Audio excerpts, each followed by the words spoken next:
Hello tout le monde, j'espère que vous allez bien, bienvenue dans cette nouvelle vidéo et aujourd'hui nous allons parler mode comme vous avez pu voir dans le titre. Je vais choisir un sac par maison de couture, un sac iconique que je rêve et je vais vous en présenter 5 aujourd'hui. Donc je ne parle pas plus longtemps et je vous laisse de suite avec la suite de la vidéo. Du coup on va commencer par un sac de la maison Chanel, vous vous en doutez bien, il s'agit du Timeless, celui-ci c'est vraiment le sac de mes rêves, il dépasse tous les autres que je vais vous présenter dans cette vidéo, c'est vraiment le sac que je souhaiterais avoir s'il devait y en avoir qu'un seul. Donc ce sac-ci a été créé par Karl Lagerfeld dans les années 80 et il est le descendant du 2.55 créé par Coco Chanel elle-même dans les années 1950.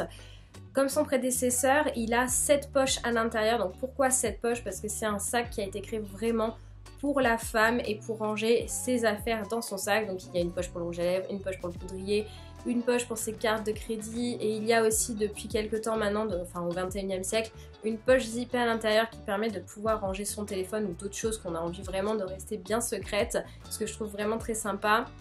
Il s'habille aussi d'un matelassage diamant, donc ça c'est Coco Chanel qui s'est inspiré de l'univers équestre puisque ça a percé beaucoup de choses dans sa vie. Donc il reprend vraiment les tapis, vous savez, sous les selles de chevaux ou les vestes de lads. La seule chose qui va vraiment différencier le 2.55 du Timeless, c'est leur lanière et leur fermoir. Alors pour le 2.55, la lanière était vraiment juste une chaîne dorée qui pouvait quand même faire un peu mal à l'épaule même si elle était très classe, et le fermoir était vraiment quelque chose de rectangulaire avec une petite barrette dorée. Sur le Timeless, voilà quelque chose que j'aime énormément et que Karl Lagerfeld a retravaillé. Pourtant, vous le savez, je ne suis pas très fan de Karl Lagerfeld, mais en tout cas pour ce sac-ci, je trouve qu'il a fait vraiment un bon job. Déjà dû à la lanière, puisque la lanière a aussi du cuir mélangé, ce qui je trouve rajoute vraiment une jolie touche et rappelle vraiment bien le sac à main. Et le fermoir, n'en parlons pas, puisque le fermoir reprend le logo de la maison Chanel qui est les deux C entrelacés et qui fait Coco Chanel.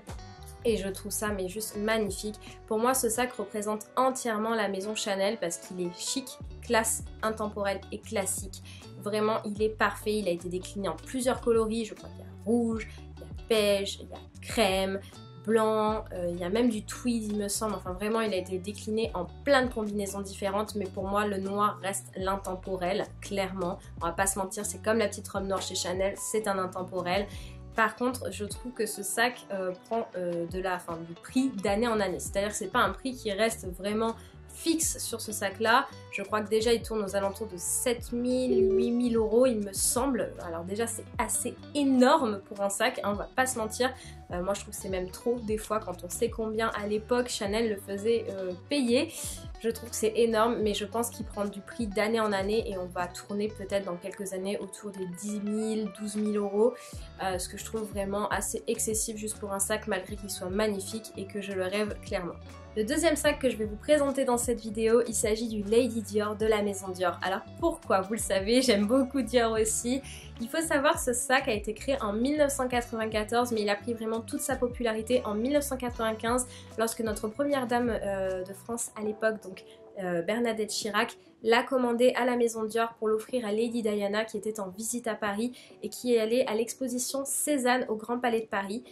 Quand elle l'a eu offert à Lady Diana ne s'en est jamais séparée, elle l'a commandé en plusieurs déclinaisons différentes, plusieurs coloris différents, et elle le portait à de nombreux événements, et c'est pour ça que ce sac du coup est devenu indissociable de Lady Diana. Et donc en 1996, il a changé de nom puisqu'il s'appelait à l'époque Chouchou, et comme il était indissociable de Lady Diana, la maison Dior a proposé à Lady Diana qui s'appelle comme elle, donc du coup elle en est très honorée, elle l'a accepté, c'est pour ça du nom Lady et Dior pour la maison Dior, Lady Dior. Et ce sac reprend vraiment tous les signes emblématiques de la maison, comme le canage Napoléon III qui reprend le canage des chaises du premier défilé de Christian Dior en 1947, là où les invités étaient assis du coup. Et il reprend aussi vraiment ce petit signe un peu emblématique des breloques et des charms du sac qui est écrit Dior. Alors je sais que même des fois on peut avoir cette petite breloque de l'étoile qui était un signe énorme pour Christian Dior. Et donc du coup ça reprend vraiment ces choses un peu emblématiques que croyait Christian Dior et je trouve ça vraiment exceptionnel. Et c'est d'ailleurs je crois le sac le plus connu de la maison et le plus commandé de tous les temps. Le troisième sac que j'ai décidé de vous présenter, il s'agit du Neverfull de Louis Vuitton. Alors pourquoi ce sac? Je le trouve vraiment très joli et très pratique, surtout en voyage dû à son volume. On peut glisser son ordinateur pour plein de choses. Enfin, je l'ai vu beaucoup sur d'influenceuses, j'avoue. Je pense que c'est comme ça aussi qu'il a été beaucoup connu. Ce sac a été créé en 2007 et à la base c'était juste un sac type saisonnier qu'on pouvait emmener à la plage. Enfin voilà, il avait été créé pour ça et il a pris énormément de succès grâce justement à son volume et on pouvait très bien l'utiliser voilà, comme un sac de plage, même si pour moi ça ne l'est pas. Tout comme un sac de ville où on pouvait transporter toutes nos affaires et un petit peu en mode working girl, on a un grand sac très joli avec le motif qui fait toute la maison Louis Vuitton, mais en même temps avec ce côté un petit peu chic et grand, enfin classe, tout en étant cool avec son volume. Il a deux lanières comme ça qui sont juste exceptionnelles, qui peuvent resserrer le sac si on le veut pas trop grand. Il y a plusieurs tailles aussi, mais c'est vrai que ce sac-ci je le trouve très joli et vraiment très pratique, surtout voilà, comme quand on part en voyage, où on peut, voilà, c'est notre petit sac à main de voyage où on met petit. Je m'entends, mais on peut mettre une trousse, on peut mettre notre ordinateur, enfin, on peut vraiment tout mettre dedans sans avoir de problème de place et c'est ce que je trouve exceptionnel et génial dans le sac de Neverfull de Louis Vuitton. Le quatrième sac que j'ai décidé de vous présenter, il s'agit du Loulou de Yves Saint Laurent. C'est vraiment un sac que je rêve aussi et qui est entre guillemets un peu plus abordable puisque c'est un des moins chers il me semble à vous présenter. Il coûte aux alentours de 1600-1700 €. Alors c'est... Quand je dis moins cher, bien évidemment, ça reste quand même très très cher. Enfin, je trouve que c'est trop pour un sac à main, mais ce n'est que mon avis. Pour moi, on paie plus la maison que le prix en soi du sac. Mais bon, pour le sac Loulou Yves Saint Laurent, j'ai peu d'informations à vous donner parce que c'est très compliqué d'en trouver. J'ai fait beaucoup de recherches avant de faire cette vidéo et ouais, on en trouve très rarement. En tout cas, sur tous les sacs Yves Saint Laurent. Je sais que celui-ci, il a été créé il y a une cinquantaine d'années. Et on suppose qu'il a été créé en hommage à Loulou de la Falaise qui était du coup la créatrice de bijoux de Yves Saint Laurent dans les années 70, donc de 1972 à la retraite de la maison la retraite de Yves Saint Laurent en 2022. Ce sac, je le trouve vraiment très joli, très rock, avec un style quand même très intemporel et classique.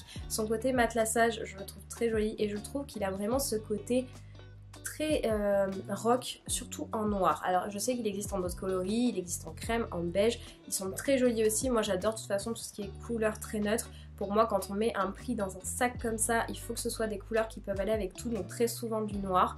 Pour moi, enfin je me verrais pas l'acheter en rose fluo par exemple, ce n'est que mon avis. Mais je trouve ce sac très joli, très chic et très rock à la fois et ça peut faire toute une tenue.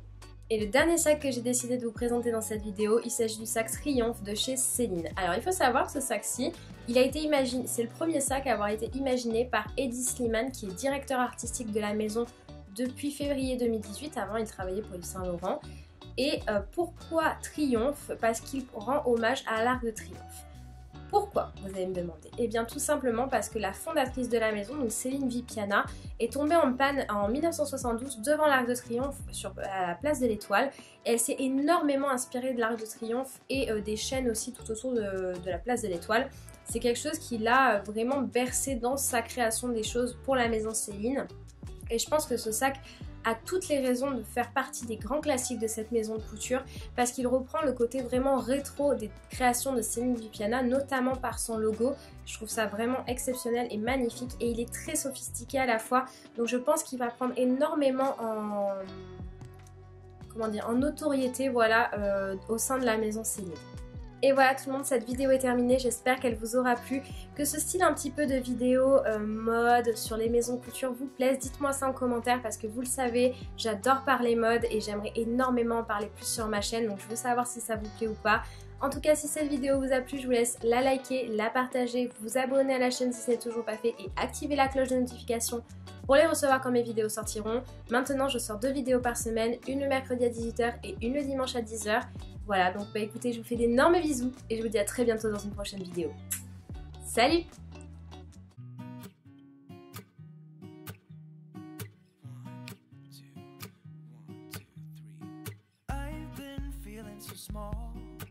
Watch the clock ticking off the wall, but tonight I'm letting it go. Spend my coin for sure.